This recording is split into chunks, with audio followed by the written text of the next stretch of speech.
Third weekend in October in the SEC, you know what that means. Tennessee versus Alabama. And what is a game that I got to be real with you? I have no idea how it's going to go. I have my feelings on it. I have my opinions on it that I'm going to share with you in just a moment because I have no idea how this game's truly going to play out. I look at a team like Tennessee and I say to myself, look, man, your defense has been very good.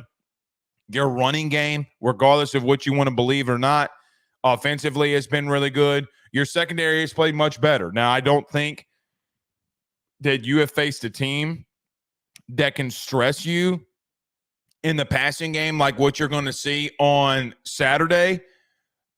But there are things that Florida did last week with Graham Mertz, who is 11 of 15, 125 yards and a touchdown. Man, if Graham Mertz stays in that game, your secondary might have gotten pieced apart.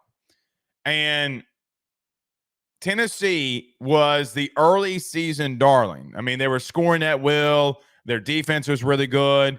Then they go to a neutral site game versus NC State. They blow them out. And they go to Oklahoma. Josh Heupel returns to Norman, and they get a really good win. When I look at Tennessee, I don't know who you are.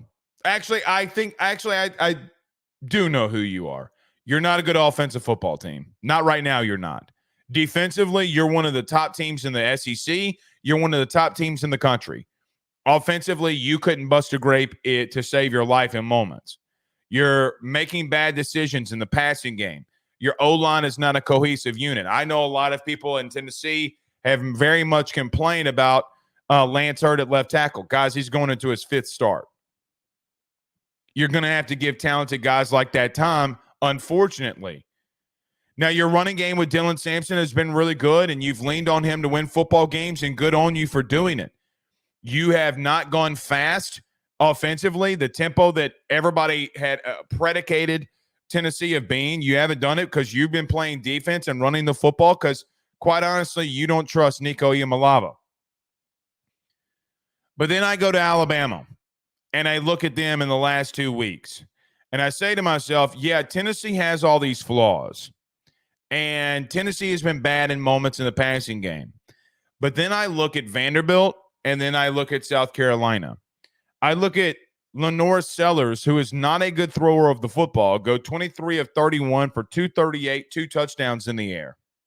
And I think to myself that my eyes tell me that Nico Iamaleava is better at throwing the football than what Lenore Sellers is. He's a better overall quarterback. Don't know if he's a better overall athlete, but he's definitely a better overall quarterback. And I say to myself, well, man, if Lenore Sellers can do it on the road at Alabama, why can't Nico have that same type of success? You know, look, I've said this multiple times. I said it in the recap on this channel about Alabama.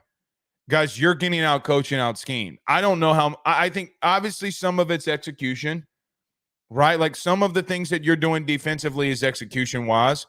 A lot of it has to come down to coaching and schematics. And I think Kane Womack has not adjusted. You know, you came out against South Carolina running a lot of zone, and it worked. They weren't moving the football on you. Then you come into the second half, and the first drive of the second half defensively, and you go straight man-to-man, and there was 3 key third downs on that drive, or 2 key third downs on that drive that once the seas parted for Lenore Sellers and you in man-to-man coverage and the DBs turned their backs to him and they're lockstep and key with wide receivers, he takes off and gets first downs. They go down the field and score. There was 0 adjustments. And I feel like that if you do that against Josh Heupel in Tennessee, they're gonna be a team that finds a way to beat you. I know that they have a lot of issues in the passing game, a lot of them. It's not even remotely an opinion at this point. Like they are having issues. That's pretty much fact at this point. But man, how effectively can Tennessee move the football through the air? You know, I look at Nico Iamaleava and say to myself, look, there are a lot of people that defended him. I still think he's going to be a really good quarterback. I still think he has tons and tons of talent. I look at NC State. Guys, that wasn't a good football game, whether you want to believe it or not. He shows flashes of greatness, but not consistency. And that's what you see in a lot of young players in early starts in college football. I look at Oklahoma. I look at Arkansas. I look at Florida. Guys, you faced 4 Power 4 teams, and you have been inefficient throwing the football.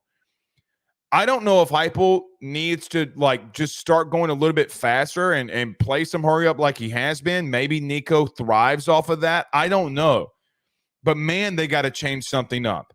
I've said this, and I will continue to say this, and I look at this game. When I look at Tennessee versus Bama and that defense, guys, Alabama's going to play man-to-man coverage. They're going to play too high. They're going to play man-to-man. They're going to want to get after you with 4. Guys, Nico's got to have 2 reads in the passing game and then get out there and get positive yards. It's exactly what Lenore Sellers did. It's exactly what Diego Pavia did. And both teams had massive amounts of success against Alabama. Do not change something that 2 teams, one who beat Alabama, and then don't change what South Carolina did a week ago. You would be so dumb to try to fit a square peg in a round hole. Hey, we're just going to run our offense. You can't do that. If I'm Heupel, I am telling Nico Imalava, look, we're going to, early in the game, I want you to test something. Get to 2 reads and then get out of there. Get positive yards. I don't want the kid running and getting hurt. You got to use your legs and utilize your legs a little bit more and pick up yards and pick up first downs. Even from a Heupel standpoint, you got to get Nico on the move. You got to simplify some things for him in the passing game. And with as much man-to-man coverage as Alabama wants to run, you legitimately can have success. Guys, we've seen Diego Pavia and Vandy, who I still, ironically, I do think is a good football team, but they had success when they were getting him outside the pocket, when they were getting him 2 reads, and then if the 2 reads weren't there, he was running the football. Guys, don't reinvent the wheel on what is beating Alabama right now. I say all that, however, guys, until Nico Iamaleava can show me that I can have confidence in him, I don't. Do I think he's got the traits and the skills? Yep. I think he's going to wind up still being a really good quarterback. And I think Tennessee fans, when you pay a kid that kind of money, I have no idea how much money it is, but when you pay that kid that kind of money, regardless of how much, people want answers and people want success. And we've thrown out the window that this kid's going into a 6th or 7th start, whatever it is. 2 reads, get out of there. On the flip side of that, it's pretty much the inverse of what I just said for Tennessee, for Alabama. Are you going to start mixing some things up defensively? Look, man, it's broken. It's broken. You got broken in the second half schematically by Mike Bobo against Georgia, and you haven't recovered from it. Look, man, if you're going to play man-to-man coverage, I mean, good on you, but from those last 2 quarters in the second half versus Georgia, the 4 quarters against Vandy, and then the 4 quarters against South Carolina, you're not doing things and mixing things up. So you have the last 10 quarters of Alabama where Womack refuses at moments and critical moments in stretches of the game where he is not mixing any. Guys, he's just not mixing anything up. I know I've said it. I literally talked about this after the recap of the Georgia-Bama game. Like, Bama got lucky in some instances. They didn't change anything schematically on offense. I mean, on defense, excuse me. I apologize. They didn't. And Carson Beck was able to come back and find ways to get back in the football game. And look, let's call it what it is. They took the lead on you. Then you lose to Vandy. Then you go into the South Carolina game. I get it's at 11 a.m. It doesn't matter. You got to start mixing some things up. But I will tell you, I think Nico Iamaleava is more talented than the Norris Sellers, and that guy went 23 of 31 on you for 238 yards and 2 touchdowns through the air. I know you got the pick at the end of the game. I mean, but guys, you went 59.59% or 59 minutes and 59 seconds of not getting an interception on that kid. There were moments where you were getting pieced apart because they're running rub routes. They're running drag routes across the middle that it's very difficult to cover in man-on-man coverage, and you're getting beat. You're getting beat. Why you went away from zone in the beginning part of that South Carolina game blows my mind. I have no idea. Maybe you just think that they can't run it. I don't know. Will Tennessee have success in the running game on Alabama? Guys, Alabama is 54th in the country in run defense. It's not bad. It's not great. Literally average. I still think the Bama defensive line has been relatively good. You know, Rocket Sanders last week had about 5 yards a carry. I think it was 16 carries, 78 yards. I know that a lot of people have made a lot about this offensive line for Tennessee, but they can run the football. And I don't care. As a former O-lineman myself, I don't care that it's 4 yards in a cloud of dust. I could care less. So when I look at Tennessee, if there is an area that I think that teams have had success, and I think that you're going to have success, is in the running game. Stay with it early. I feel like Tennessee comes out in these games and they try to throw the football all over the place.